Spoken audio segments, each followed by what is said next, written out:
ओम खड्गं चक्रगदे सुजाप परिघां शूलं मुशुण्डिं शिरा शंखं सन्ददधिं करैस्त्रिनयनां सर्वाङ्गभूषावृतां नीलास्मद्युतिमासपाददशकां सेवे महाकालिकां यामास्तौ स्वपिते हरौ कमलजो हन्तुं मधुं कैटभं सर्वमङ्गलमाङ्गल्ये शिवे सर्वार्थसाधिके शरण्ये त्र्यंबके गौरी नारायणी नमोस्तुते।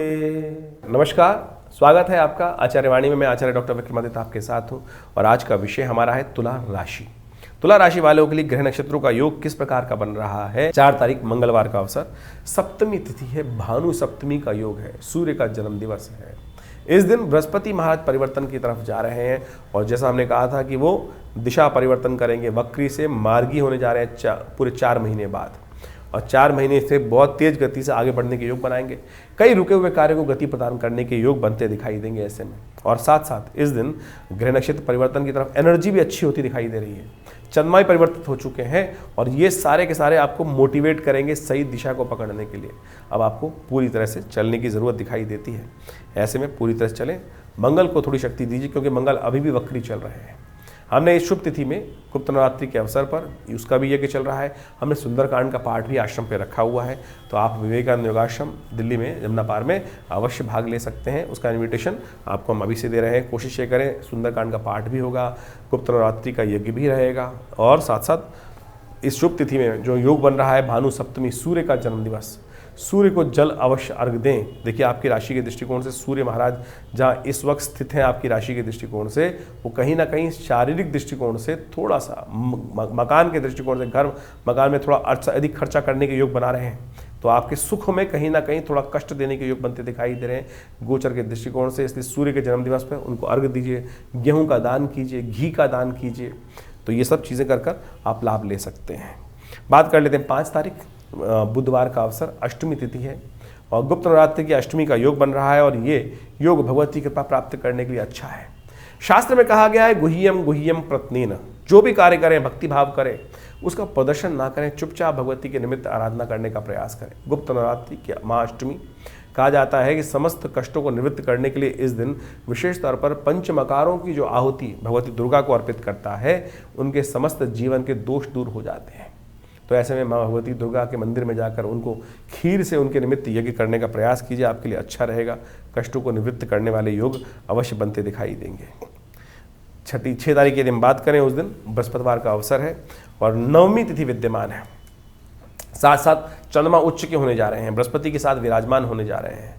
यह आपके लिए अच्छा रहेगा। ग्रह नक्षत्रों के दृष्टिकोण से योग है, कहीं ना कहीं रुके हुए कार्यों को गति प्राप्त करने के लिए सही दिशा बनता दिखाई देगा। लेकिन मनोमस्तिष्क थोड़ा सा अभी भी बंधन युक्त है, सही दिशा अभी भी थोड़ी सी दिखाई दे रही है। मन थोड़ा बंधा काम कर रहा है, दिमाग थोड़ा बंद लग रहा है, थोड़ा सा कई चीज़ों में आप रिजर्व होते दिखाई दे रहे हैं। संसार ऐसा ही है, संसार स्वार्थों से भरा पड़ा है। इसलिए संसार में इस बात को देखना कि उसने अपना काम कर लिया, वो अपने अनुसार से चल रहा है, मेरा कोई सोच नहीं रहा है, ये विचार हटाने का प्रयास करें। आप भी अपने लिए सोचने का प्रयास करें। तो ऐसे में थोड़ा स्वार्थ को सोचते हुए कार्य करोगे और जैसी स्थिति है उसमें वैसे ही बनने का प्रयास करोगे तो आपके लिए अच्छा रहेगा। नहीं तो ये मानसिक विडंबनाएं अननेसेसरी परेशान कर सकती हैं आपको, ऐसा योग बनता दिखाई दे रहा है। ऐसे में गुप्त नवरात्रि के सुंदर अवसर पर हमने विवेकानंद योगाश्रम में विशेष यज्ञ रखा है। आप उसमें कम से कम 1 दिन तो बैठें, गुप्त नवरात्रि का यज्ञ का लाभ लें, माँ भगवती का दर्शन करें। जो आश्रम में विद्यमान है माँ भगवती का श्री विग्रह, कहा जाता है कि वो ऐसा चमत्कारी श्री विग्रह है जो 500 साल पुराना है।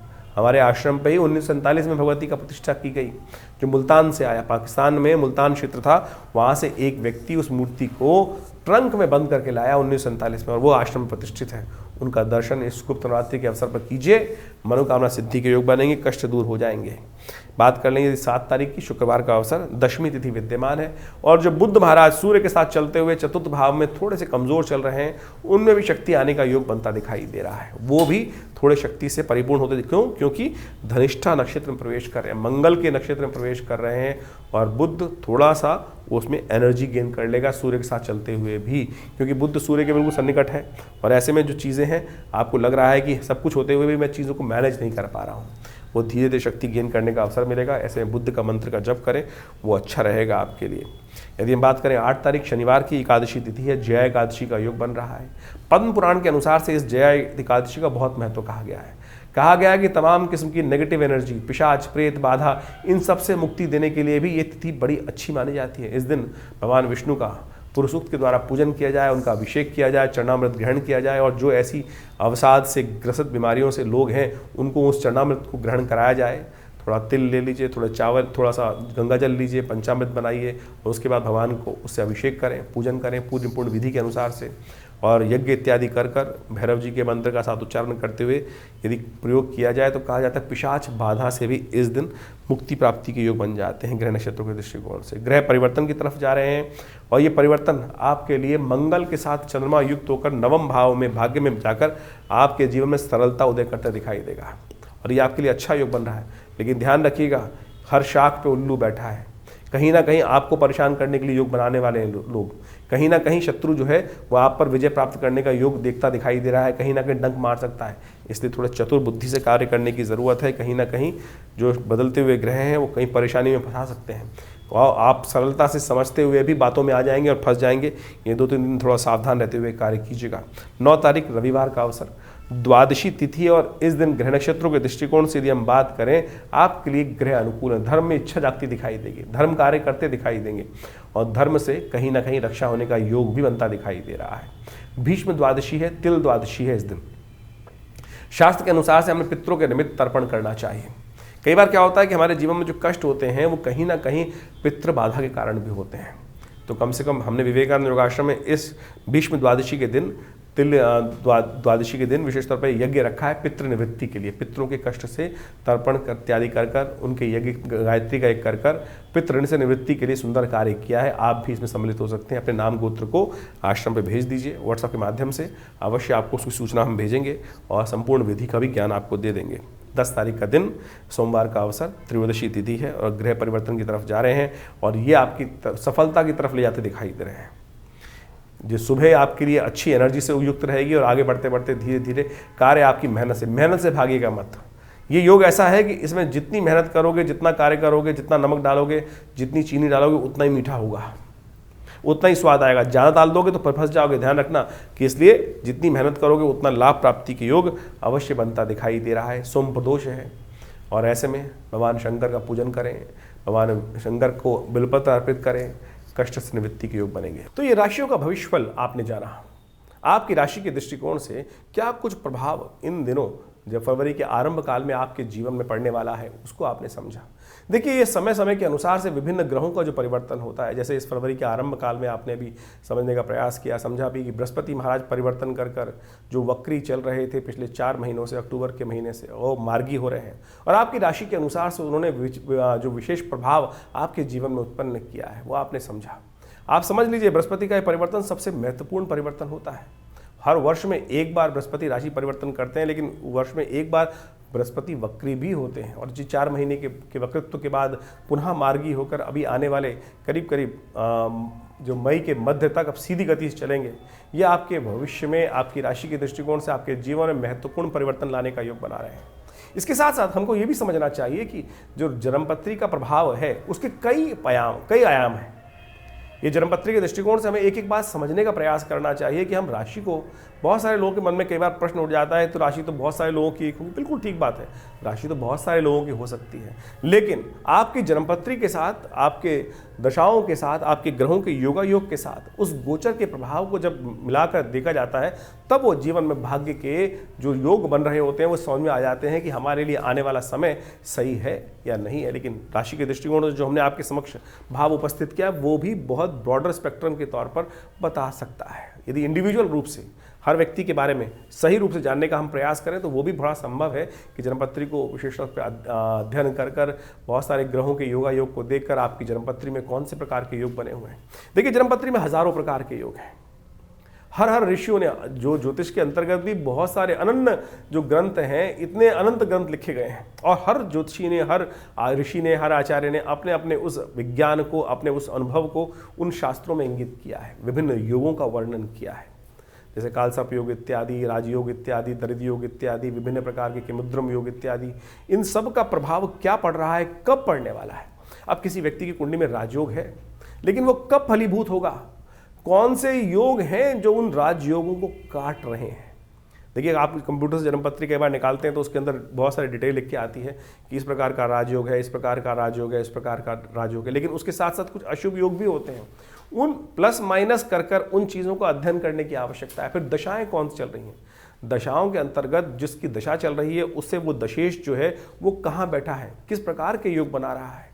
ऐसा नहीं है कि बृहस्पति जो दशाएं तो 9 ग्रहों की दशाएं हैं वो कहीं ना कहीं घूम के आएंगी। बृहस्पति की 16 साल की, शनि की 19 साल की, शुक्र की 20 साल की, ये दशाएं तो घूम के वही हर व्यक्ति पर आ रही हैं। लेकिन उन ग्रहों की अवस्था क्या है आपकी जन्मपत्री में, उन सब चीज़ों को देखकर, उन विशेष तौर पर विज्ञान का अध्ययन कर उस समझ को, भविष्य को देखा जा सकता है कि क्या कुछ योग हमारे जीवन में बनने वाले हैं।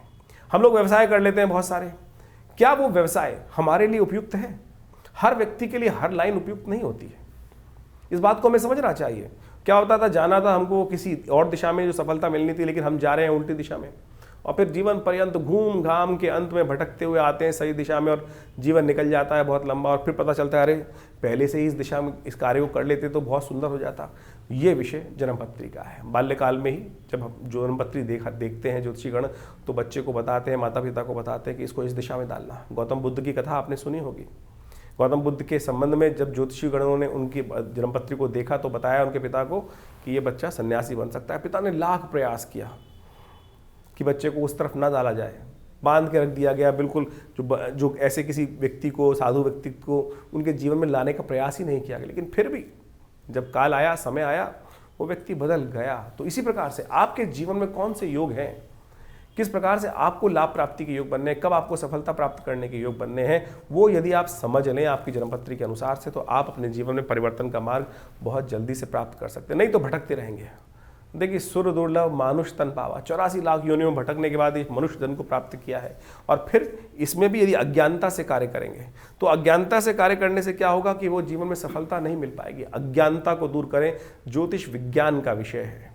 आज नासा भी, बाहर के विदेशी वैज्ञानिक भी हमारी उन काल गणनाओं को, ज्योतिष के पंचांग को सत्य मानते हैं। सोचे तो हमारी कई बार लोग भ्रांति उत्पन्न करने के लिए बहुत सारी बातें उत्पन्न कर देते हैं, मनोमस्तिष्क में डाल देते हैं, अरे कुछ नहीं होता है। बहुत कुछ होता है, हमने देखा प्रत्यक्ष भाव से। आज भी देखते हैं, नृत्यपति देखते हैं कि बहुत सारे लोग आते हैं और वो योगा योग जो है प्रत्यक्ष अकाट्य भाव से जीवन में घटित हो रहे होते हैं। तो इसको समझने की आवश्यकता है। सिद्धांत गलत नहीं है। जो सिद्धांत पे काम करने वाले लोग हैं, तथाकथित हैं, अज्ञानी हो सकते हैं, वो मेरे ज्ञान में फ़र्क हो सकता है, लेकिन विज्ञान बिल्कुल ठीक ठाक है, बढ़िया है। तो इस बात को सिद्धांतिक तौर पर समझते हुए हमें कार्य करने की आवश्यकता है। तो आप जन्मपत्री के संबंध में पूरी डिटेल, इस सब संबंध में आश्रम में जो कार्य होते हैं उनमें आप अच्छे से जुड़कर जान सकते हैं। अभी तो इन दिनों नवरात्र, गुप्त नवरात्रि के यज्ञ चल रहे हैं जो 6 तारीख तक चलेंगे।